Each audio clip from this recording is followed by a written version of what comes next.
Bibliophiles of the internet. My name is Adriana, and today I'm very scared to make this video because I know what I'm going to talk about means a lot to me and I'm terrified of getting it wrong, but I think I'm more terrified of staying silent. What I'm going to be talking about today is reading diversely and queer lit, and neither one of these topics are easy, neither one of them are simple, and I'm human. I'm bound to get something wrong. I'm bound to make mistakes in this video. I might forget to say some things, or I won't say things as clearly as I could, and I'm going to do my best to be as thorough as I can possibly be, and also use annotations to correct or clarify any potential mistakes I make in this video, but I really have to do this. Before I get into the bulk of my discussion, I just want to make it abundantly clear that this video is not an attack on any single booktuber, and it was not inspired by any single booktube video. These are trends I've noticed at large in our community as a whole, and I really want to address them, and I've been wanting to make this discussion video for months, ever since I saw Lucy's original video about the booktube code of silence. Furthermore, I'm standing in front of you today as someone who belongs to several minority and marginalized groups, and when someone from a minority group asks you to do better, it is never a personal attack. It is never an attempt to shame you or guilt you or embarrass you or make you feel badly about the way you've done things in the past. It's simply them asking you to do better moving forward. So today I'm asking you to step aside from your personal feelings and biases and move past what's easy and listen to what I have to say. So like I said, I've been really wanting to make this video for a while, and what really pushed me to actually film this video was last Wednesday, October 14th, because that was Top 5 Wednesday, and our topic was our top 5 favorite diverse characters. I was ecstatic when I saw this topic listed for October, and I was so ready to make my own video. I had it all planned out and everything, but unfortunately the week before that with school and work, everything was so insane and busy that I didn't have enough time to make my video by Wednesday, so it didn't happen. But even though I couldn't make my own video, I was still excited for Wednesday to come because I really wanted to see other people's videos and to see what they were discussing and what they were bringing to the table and maybe get some recommendations from them. But then Wednesday actually rolled around and I was quite disappointed by what I saw. I guess a better way to put that is I was disappointed by what I didn't see, and I didn't see very many top 5 Wednesday videos. Usually on Wednesdays I see anywhere between 10 and 15 top 5 Wednesday videos, but that day they were curiously absent and I saw maybe only 2 top 5 Wednesday videos show up on my feed, and I definitely give props to the people who actually tackled that topic. I know diversity is not easy to talk about, and especially if you're someone coming from a dominant group, it can be really daunting to talk about diversity, so I definitely give credit to the people who tried. And then something really scary dawned on me. I think that not many people did that topic that week because they couldn't even come up with 5 diverse characters to talk about. And that's mildly horrifying to think about because yes, in general, we do need more diverse books, but that doesn't mean that diverse books aren't out there right now as we speak. And there are so many of them, so many more than you could ever anticipate. And if you tried to read all of them from this point on in your life, you probably wouldn't even get through all of them. That's how many there are. Again, this is not an attack on anyone, but I think if anything, the absence of top 5 Wednesday videos that week for that topic should really serve as a wake-up call to all of us. There are so many people out there who just do what's easy. They stand in front of their camera and say, I wish we had more diverse books. I wish I had more diverse characters to read about. I really want to start reading more diversely. And then they don't put in the work. It's not enough anymore to just say we need diverse books. We have diverse books. We need more diverse books, but we do have diverse books, and we need to find them. We need to buy them and support them, read them, review them, recommend them, mention them over and over and over again because they exist. And I completely understand that it can be really difficult to figure out where to start with diverse books. So some quick suggestions are to use Google, to use Goodreads Listopia function, to follow and support diverse booktubers reviewers and book bloggers, because often we are the ones who are actually reading diverse books because we want to see ourselves reflected in literature, and then also to follow diverse members of the publishing industry on social media. It really is helpful to follow members of the publishing industry on social media, especially diverse members, because 90% of the time they're just recommending more diverse books and more diverse authors who you should follow and check out. And that's been so helpful to me because now I have access to more diverse books than I could ever hope to read in my entire lifetime. So yes, it might take a little bit more work and time to find diverse books, especially because many diverse books are not within the mainstream, but once you find people who want to help you find those books, your life will just be so much easier and so much richer. The moral of the story is to not just talk about reading diverse books, actually read diverse books. Booktube as a community can't keep going on this way because the books that we praise and popularize and hype up are often not accurate reflectors of the world around us. And ultimately, it's up to us as readers to decide to make a change and to decide that diversity matters. So now that I've gone through all of that, I want to talk about a more specific faction of reading diversely, and that is how we discuss queer literature. Which is to say, we really don't. Specifically, there is one reoccurring trend that I see happening again and again on Booktube that I think is the most problematic and also the most hurtful, and that is people who think that sexuality and identity should be treated as a spoiler. In the interest of transparency, in this context, spoiler means something that ruins the book completely, or something that, if learned beforehand, will take all of the fun and excitement out of reading a story. I honestly have so many thoughts about this that I really don't know where to start with this one, and I think we just need to start by dissecting this from a very basic level. Why do we think it's okay to have special rules or special ways to discuss queer literature, or more accurately, tiptoe around queer literature, when we don't have those same rules or reservations about other books? In this way, people are actively marking queerness as other, and they're saying this is something that we can't talk about. This is something that requires special protocols, when what we need is to be allowed into the norm because we're normal. As easy as it is for us to mention a character's ethnic background or their religious beliefs or their favorite food or their favorite color, it should be just as easy to denote their sexuality or their identity. That is just a small fraction of who we are. That is just a single facet of what makes us complex human beings, and to not address that is to put an emphasis and a weight on that subject and on our identities. And by doing so, we water down queer characters to only one element, and we imply that the only thing that is interesting or worthwhile about queer characters or queer people is their identity, and that if we know this beforehand, it's going to take the fun out of reading a story.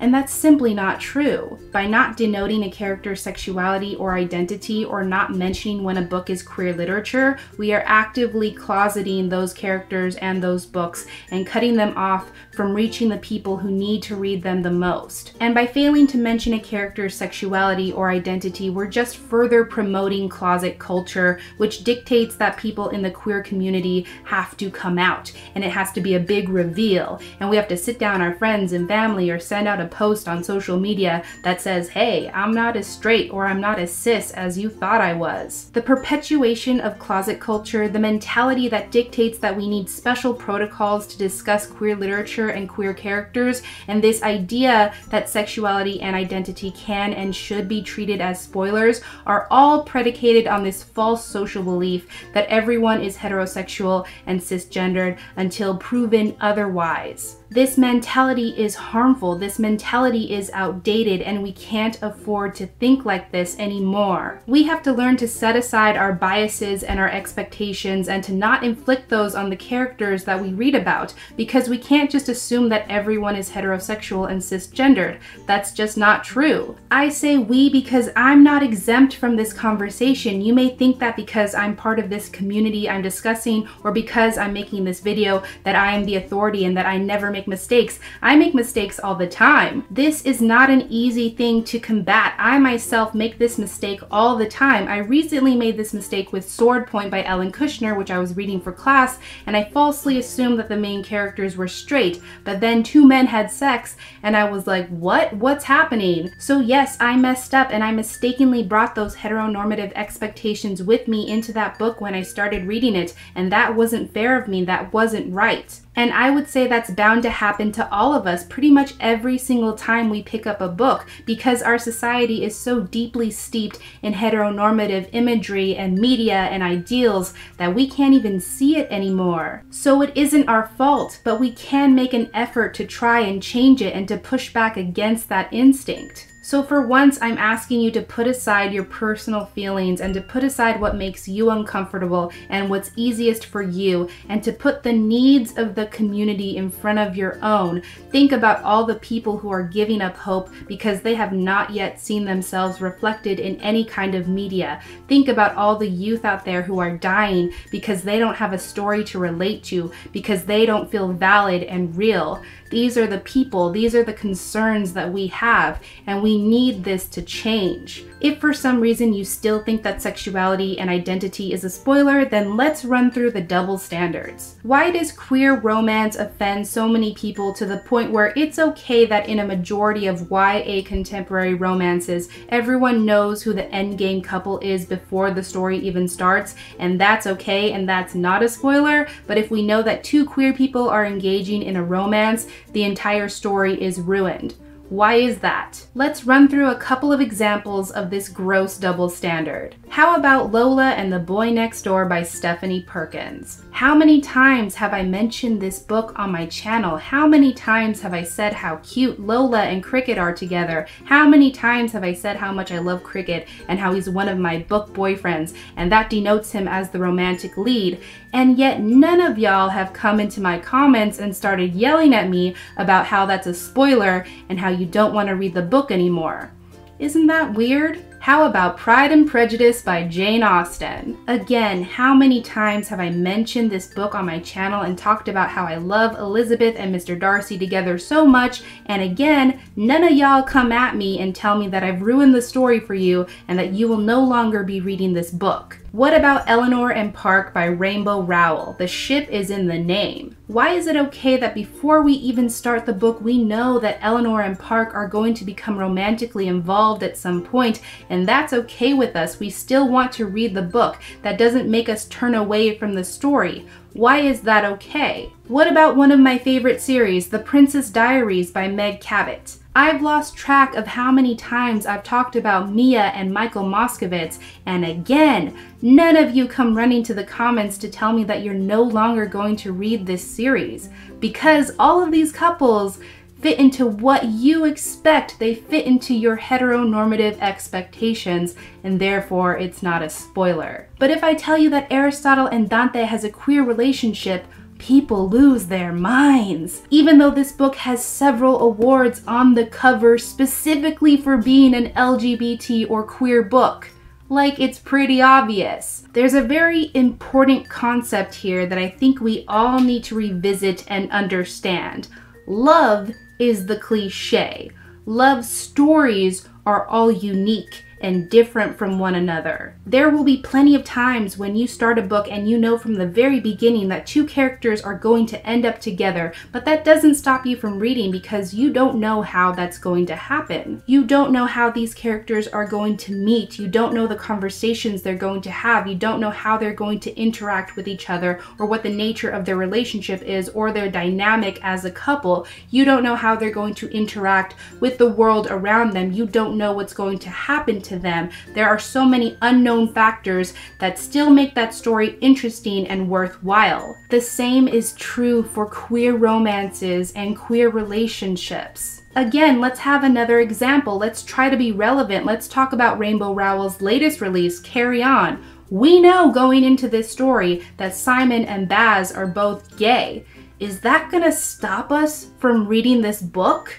I don't think so. If I tell you that Adi and Dante are trying to figure out their feelings for one another, that doesn't tell you what's gonna happen in the story. And while I'm talking about it, I will admit that Ariandante can be a very confusing book to talk about, and that's not the fault of anyone. That really is the fault of the publisher, because in the summary there really is no mention of the fact that there are queer characters, but you shouldn't take that as a sign that it's okay to not talk about sexuality in relation to that book, because that publisher just fell prey to the misconception that people won't buy queer fiction. And like I said earlier, you don't need to get specific, you don't need to go into a great deal of detail. Just mentioning it is enough. Let me just say that we as readers have absolutely no right to closet queer characters or queer literature and to cut off those books from the people who need them the most. That's not something that we can do. We as reviewers don't have the right to silence the voices that are already barely being heard. Also, I wanted to address this issue from a writing standpoint. Some people have wondered, well, what if a character's sexuality actually is a huge plot twist and a huge reveal in a story? Again, in the interest of transparency, I think in this context, plot twist means a scene or a moment that completely unhinges the story, something that really changes the entire trajectory of the narrative,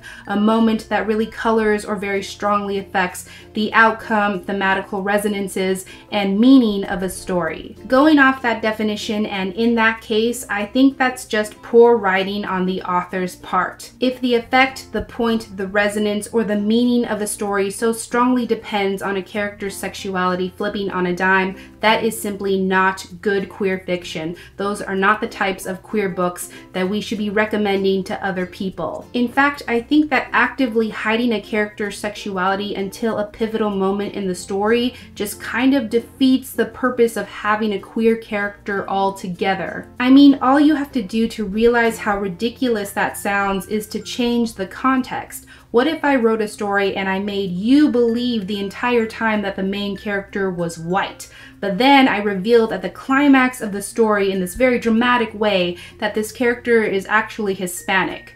Does that sound like good Hispanic literature? Does that sound like something I should recommend to the Latino community?